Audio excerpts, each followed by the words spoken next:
Bonjour à tous. Comme vous le savez, on se trouve dans un grand monde qui a tendance à nous avaler, à effacer notre identité.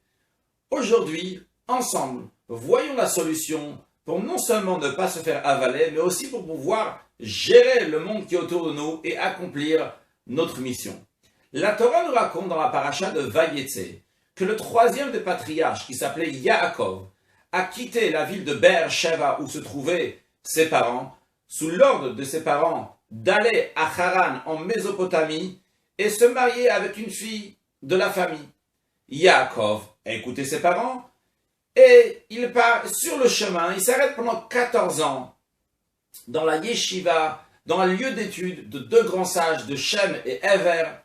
Après, il continue son chemin et sur le chemin, il s'arrête pour faire la prière du soir. Après, il met des pierres autour de sa tête pour être protégé des bêtes sauvages et il s'allonge pour dormir. Et la Torah souligne que ici, il s'est allongé pour dormir. Mais les 14 ans qu'il a passé à l'étude de la Torah, il ne s'est pas allongé pour dormir. Il a juste somnolé, mais pas allongé.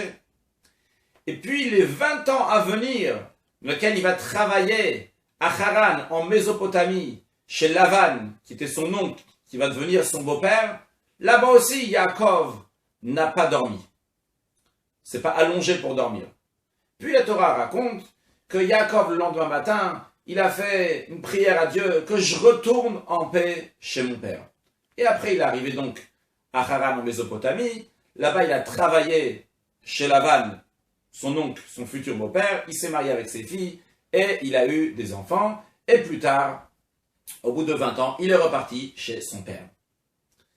Il faut comprendre, lorsque Yaakov va dormir, et il met des pierres autour de sa tête, parce qu'il a peur des bêtes sauvages qui vont l'attaquer. Un instant, et tout le reste du corps, il n'a pas peur que les bêtes sauvages vont l'attaquer. Deuxième chose aussi, il faut comprendre, pourquoi Yaakov n'a pas dormi? C'est pas allongé pour dormir pendant 20 ans lorsqu'il était chez Lavan.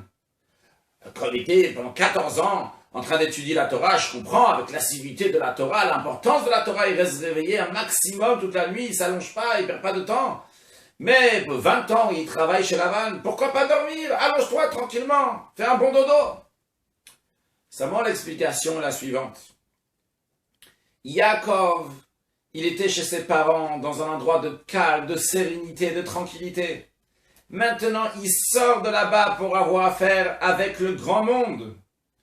Avant d'aller voir ce grand monde, Yaakov prend des forces spirituelles. Pendant 14 ans, il étudie la Torah, car il sait que uniquement à travers l'étude de la Torah, il va pouvoir surmonter toutes les épreuves qui vont lui arriver lorsqu'il va être dans le grand monde, un monde de menteurs chez Lavan, en Mésopotamie. D'où d'ailleurs l'importance aussi pour des jeunes qui ont passé le bac de faire 1 an d'études à la yeshiva avant d'aller rencontrer le grand monde, faire des études pour gagner sa vie. Yaakov ne se contente pas de cela. Yaakov, il fait la prière. On aurait pu penser, bon, ça va, quand tu es à la yeshiva en train d'étudier, là-bas, je dois faire la prière, mais maintenant, ça y est, c'est les affaires, business, c'est fini tout ça maintenant. Yaakov dit non, non, non, je sais que maintenant, plus que jamais, je dois faire ma prière, me connecter à Dieu. Logiquement, on aurait pu penser, Yaakov maintenant, il va fonder un foyer, chercher sa femme. La première des choses qu'il devrait faire, s'habiller à la mode, voir le style, comment ils sont en Mésopotamie, leur comportement, leur langue. Puis après, une fois qu'il est bien comme eux, sûrement il va plaire aux yeux des filles et il pourra bien se marier. Yaakov dit non, je sais que ça, ce n'est pas l'essentiel. L'essentiel est justement maintenant, je dois prier avant d'aller rencontrer le monde, aller de fonder un foyer et après je devrais travailler pour nourrir ma famille.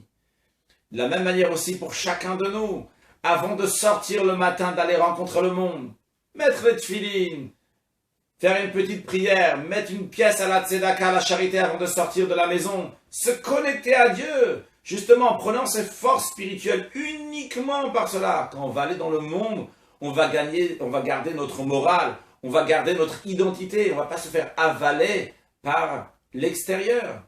Et c'est justement pour cela, lorsque Yaakov va à Haran, il entoure sa tête de pierre. Dans le sens profond des choses, cela veut dire que Yaakov, le corps de Yaakov, va travailler, va avoir affaire avec le monde. Mais il a peur des bêtes sauvages, c'est-à-dire des choses sauvages qui sont dans le monde, ou des gens sauvages qui vont lui prendre la tête. Yaakov entoure sa tête avec des pierres. Ça, on ne va pas y toucher. Je vais travailler. Je vais faire le nécessaire pour gagner ma vie et ramener de l'argent à ma famille. Mais je ne vais pas oublier où elle est ma tête, quelle est ma mission et dans quelle direction je vais. Je vais travailler, mais je sais que Shabbat, je fermerai toujours mon magasin. Je ne vais pas travailler et je sais que les moments de prière seront toujours respectés. Et je sais qu'avec mon argent, je donnerai de la charité et je vais donner une bonne éducation à mes enfants. Et dans cet esprit-là, on nous dit que Yaakov n'a pas dormi pendant 20 ans. Pourquoi il n'a pas dormi? Parce que c'est vrai que lui, c'était déjà protégé. Mais maintenant, il y a des enfants qui sont nés. Et ils sont nés à l'étranger. Ils ne sont pas en terre sainte avec les parents de Yaakov à Beersheba. Ils sont dans un endroit où il y a toutes sortes de vents qui peuvent faire détourner les enfants du droit chemin. Yaakov n'a pas fermé l'œil. Yaakov a tenu garde constamment pour rester réveillé et voir que ses enfants vont recevoir une bonne éducation, ne pas se faire avoir par l'entourage qu'il y avait là-bas en Mésopotamie. Alors, chers amis, cette histoire-là de Yaakov, c'est l'histoire de chacun de nous, c'est notre histoire, et l'histoire du peuple juif en général. C'est notre histoire parce que tout d'abord, notre âme divine était auprès de Dieu, auprès de notre Père. Elle est descendue dans ce corps, avec une âme animale, dans lequel il y a des épreuves, il y a des tendances. Mais après, passer tout ce temps en Mésopotamie dans notre corps, elle va remonter vers Dieu et être encore plus sainte que ce qu'elle était avant, parce qu'elle a fait le travail qu'il fallait, elle a surmonté toutes les épreuves. C'est notre histoire, parce que dans notre vie, lorsqu'on est jeune, on prend du temps pour étudier la Torah. Les enfants leur donnent une bonne éducation de Torah, pour qu'après, lorsqu'ils vont partir dans le monde, ils vont être assez forts pour surmonter aux épreuves. Et par cela, après, à la fin de leur vie, arriver à un niveau encore plus haut, ils ont été forgés, ils ont pris des forces, grâce aux épreuves qu'ils ont traversées pendant tout le temps qu'ils étaient dans le monde. C'est notre histoire, parce que tous les matins, lorsqu'on se lève, on prend des forces spirituelles, on se connecte à Dieu. Et après seulement, on part dans le monde. Et lorsqu'on revient le soir, à nouveau, encore une fois, on ouvre un livre de Torah et on fait encore le schéma Israël avant d'aller dormir. Et c'est l'histoire de tout le peuple juif. Parce que nous avons eu le temple, des moments de lumière, on était chez notre Père, près de Dieu. Mais après, nous avons été exilés. Et justement, à travers toutes ces épreuves qu'on a en exil, qu'on n'est pas content de les avoir, mais en tous les cas, en ayant toutes ces épreuves-là, eh bien par cela, on peut arriver encore plus haut. Les épreuves, c'est comme une échelle. C'est pour monter encore plus haut. Et pour avoir la délivrance totale avec la vue de Mashiach très prochainement, bon courage et une excellente journée.